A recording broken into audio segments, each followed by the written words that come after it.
I'm Steve Jackson with Imprintables Warehouse, and today I'm going to show you how to make a banner using a Roland VersaCAM VS300 and some of our GMI 13-ounce Super Smooth banner material. You could make this project using any of the Roland printers, and you can use either the 13-ounce Super Smooth or any of our other banner material to make this project. Let's take a look at a couple of the steps to get this project completed. We're going to load the material into the VersaCAM. You want to make sure that you've got the material fed through the VersaCAM from the back while it's on the rollers. We'll bring the media back until there's just enough in the front, keeping it tight on the core to maintain parallel. Once we've got it in position with our media rollers where we want them in the blue areas, we'll clamp it down. The machine will measure out the media and we're ready to print.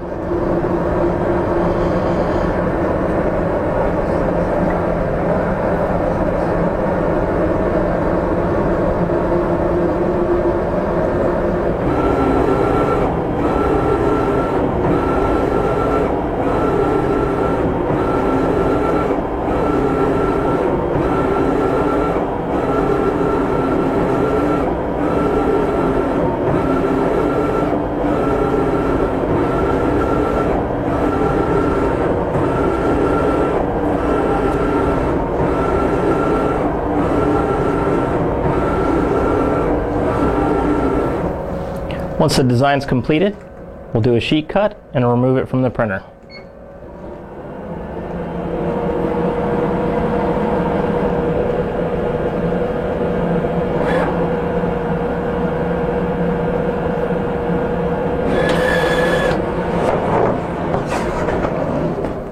Once our banner's printed, now we need to finish the banner off by either adding lamination if we want to have more outdoor durability for an extended period of time.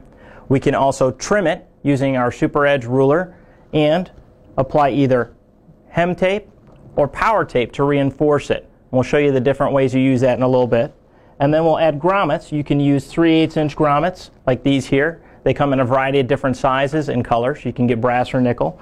And we'll use our Super Ace grommet machine in order to apply the grommets. Let's take a look at each one of the individual steps. If we're doing a full bleed banner, like this example here, where I'm going to be cutting up to the edge, I simply need to take my ruler, line it up to the edge so just a little bit of the color is showing, and then I would use my stainless steel knife to run along the edge of the banner to cut it off. If I'm using a banner where I don't have a full bleed in it, it's useful to print a small line in the areas where you're going to be cut so you have a guideline for when you bring the ruler up to those areas to cut. Simply line it up with the line, and again use your stainless steel cutter to cut. Now we'll show the process of trimming a full bleed banner that we printed previously in this demonstration.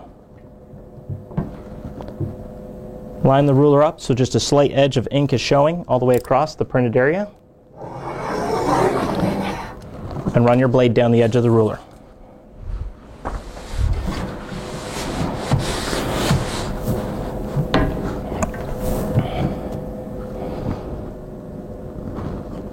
We complete this on all four sides.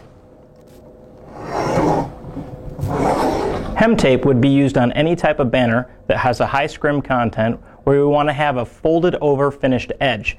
Hem tape is adhesive on both sides, is applied to the banner along the edge, and then you simply fold over the banner so that you get a nice smooth edge across it. You can also use it where you want to have a pocket for a pole to go through to hang the banner, as in a banner stand or something that's going across a pole outside.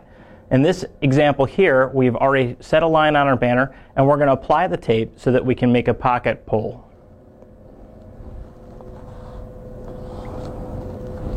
We'll simply take the tape along the line here,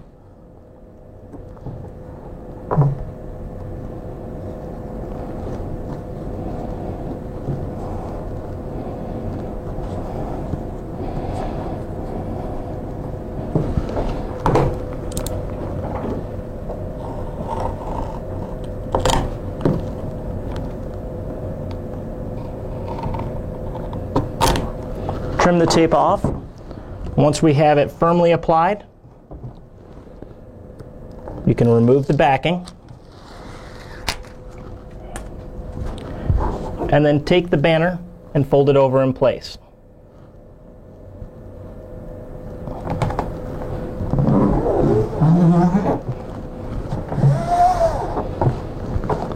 This creates a hole where you can place a pocket pole through to hang it from whatever you need to, or for a pocket pole stand. Power tape is a product that's used wherever we need strength and durability on the back of a banner, say for a high wind situation or anywhere where we have to have that reinforcement in there. It's adhesive only on one side and comes in a roll. To demonstrate how powerful this product is and how strong it is, I'm going to have Lee come demonstrate with me. We're going to try to rip apart a piece of this that we've cut already. So hang on tight, Lee, and here we go. This is our banner printed previously in the demonstration. We're going to finish it off today using power tape on the top and bottom edges where we'll place grommets through later on to be able to hang it. Power tape is simply applied by lining it up on one edge,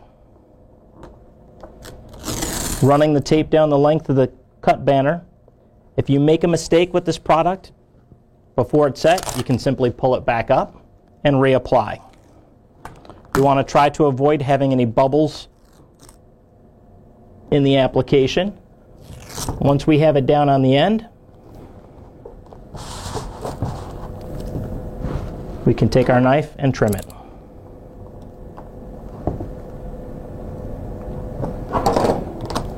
We've applied power tape to the top and bottom horizontal edges of the banner in order to provide reinforcement against the stress points as the banner is stretched when it's mounted.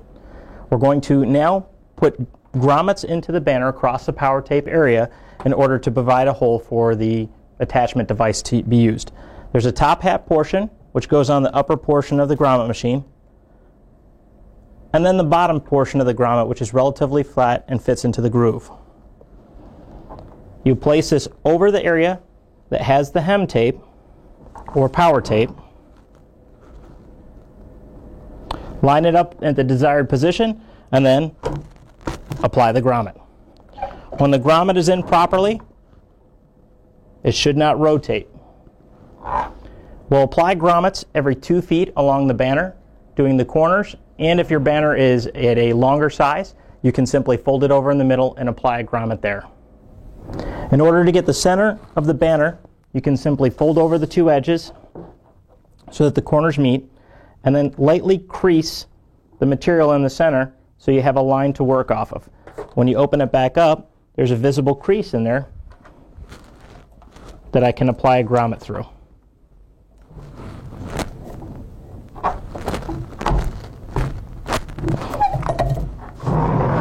Now we have our completed project, the banner right here. We printed it using the Roland Versacam VS300. We trimmed it up using our Super Edge ruler and a stainless steel Olfa knife. Then we applied a power tape to the top and bottom horizontal edges to give strength and reinforcement to it, and applied grommets using our Super Ace grommet machine and the 3/8" grommets. The completed project is a perfect banner ready for our customers.